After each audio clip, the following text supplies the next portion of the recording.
Hi, my name is Antographic. Holidays in Pamplona, and I went to visit the beautiful city of Pamplona in our vacation. An elegant hotel in downtown for 3 days.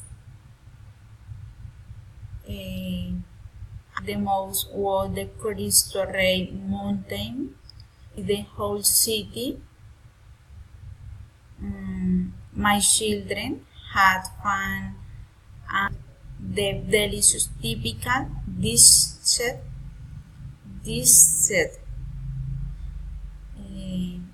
In that vacation, we spent 9 winter in Pamplona.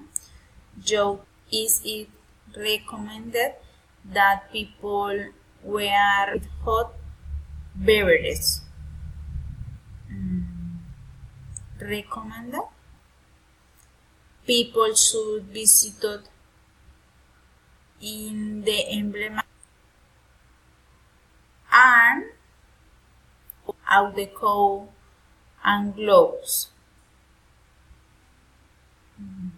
Thank you.